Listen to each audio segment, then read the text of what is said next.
मस्जिद बाबर के कमांडर की बाकी ने 1528 में बनवाई थी। ये बात पक्षकारों ने भी माना और सुप्रीम कोर्ट के फैसले में भी ये बात मानी गई है। दूसरी बात, मुस्लिमों ने सबूत दिए कि 1857 से 1949 तक मस्जिद का मुख्य और अंदरूनी हिस्सा उनके कब्जे और इस्तेमाल में रहा, तो जमीन दूसरे पक्ष को कैसे दिया। तीसरी बात, बाबरी मस्जिद में आखिरी नमाज 16 दिसंबर 1949 को पढ़ी गई थी। सुप्रीम कोर्ट के फैसले में भी उसे माना गया है। चौथी बात, फैसले में माना गया है कि 22-23 दिसंबर 1949 की रात को अयोध्या में मूर्तियां रखना गैर कानूनी था। पांचवी बात, मस्जिद के केंद्रीय गुंबद के नीचे की जमीन राम जन्मभूमि स्थान है। जब ये बात फैसले में साबित नहीं हो सकी तो जन्मस्थान को देवता नहीं माना जा सकता है। छठी बात, जमीन पर मुसलमानों का दावा मियाद यानी कि लिमिटेशन के अंदर है, जिसको लेकर अब फैसला रिव्यू करने के लायक बनता है। सातवीं बात जो कही गई, महत्वपूर्ण बात, सुप्रीम कोर्ट ने फैसले में ये भी राय दी है कि 6 दिसंबर 1992 को मस्जिद गिराए जाने का काम गैर कानूनी, गैर संवैधानिक था। आठवीं बात, हिंदू सैकड़ों साल से पूजा करते रहे हैं, इस आधार पर पूरी इमारत की जमीन रामलला विराजमान को कैसे दी जा सकती है। नौवीं बात, अनुच्छेद 142 का इस्तेमाल करते हुए सुप्रीम कोर्ट ने इस बात पर विचार क्यों नहीं किया कि वक्फ एक्ट के मुताबिक मस्जिद की जमीन को एक्सचेंज या ट्रांसफर नहीं किया जा सकता है। वहीं 10वीं बात, सुप्रीम कोर्ट के फैसले में माना गया कि मंदिर को तोड़कर मस्जिद नहीं बनाई गई। कोर्ट के पूर्व जज ए.के. गांगुली ने कहा कि अयोध्या पर सुप्रीम कोर्ट के फैसले ने उनके दिमाग में शक पैदा किया है। क्या कहा पूर्व जज गांगुली ने? सुप्रीम कोर्ट से रिटायर्ड जज गांगुली ने फैसले में संविधान की भूमिका पर कई बातें कही हैं। गांगुली ने कहा कि सुप्रीम कोर्ट के फैसले के अनुसार वहां एक मंदिर बनेगा। इस फैसले ने मेरे मन में एक शक पैदा किया है।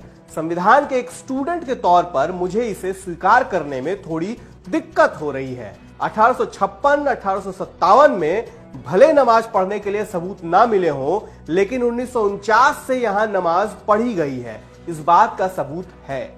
हमारा संविधान जब अस्तित्व में आया तो नमाज यहां पढ़ी जा रही थी, एक वैसी जगह जहां नमाज पढ़ी गई, और अगर उस जगह पर एक मस्जिद थी तो फिर अल्पसंख्यकों को अधिकार है कि वो अपनी धार्मिक स्वतंत्रता का बचाव करें।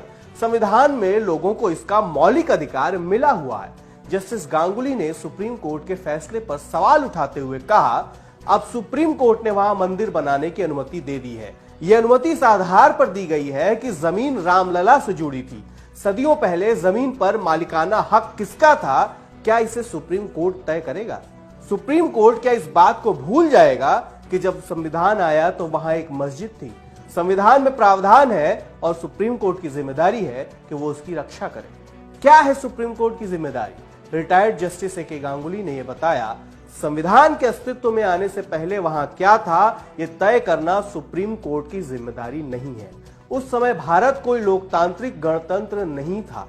वहां मस्जिद थी या मंदिर था या बौद्ध स्तूप था या चर्च था। अगर इसका फैसला करने बैठेंगे तो कई मंदिर, मस्जिद और दूसरी तरह की संरचनाओं को तोड़ना पड़ेगा। हम पौराणिक तथ्यों के बिना पर आगे नहीं बढ़ सकते। इतिहास को दोबारा गढ़ना कोर्ट का काम नहीं है। 5 सदी पहले वहां क्या था, यह अदालत को मालूम नहीं हो सकता है। कोर्ट को कहना चाहिए कि वहां एक मस्जिद थी, और यह ऐतिहासिक सबूतों पर निर्भर तथ्य भर नहीं होता।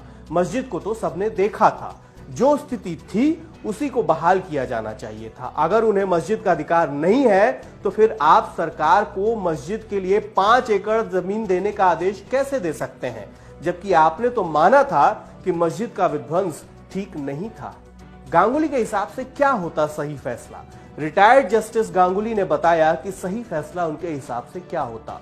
गांगुली ने कहा, मैं 2 में से कोई एक फैसला लेता।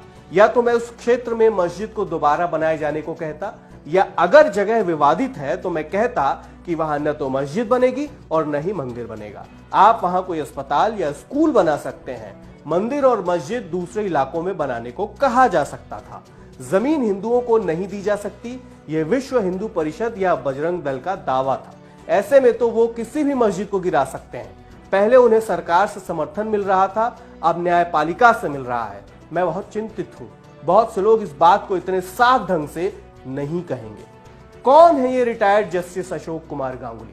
1972 में कलकत्ता हाईकोर्ट से वकालत की शुरुआत करने वाले अशोक कुमार गांगुली कलकत्ता हाईकोर्ट में ही जज रहे।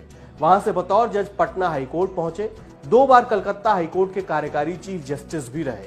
2007 में चीफ जस्टिस ऑफ उड़ीसा हुए। उसके अगले साल 2008 में मद्रास हाईकोर्ट के चीफ जस्टिस बनाए गए। दिसंबर 2008 में जस्टिस गांगुली बतौर जज सुप्रीम कोर्ट आ गए। वहां से फरवरी 2012 में रिटायर हो गए। जस्टिस गांगुली पश्चिम बंगाल मानवाधिकार आयोग के अध्यक्ष भी रहे हैं और 2 फरवरी 2012 को जस्टिस गांगुली ने 2G स्पेक्ट्रम केस में फैसला भी दिया था।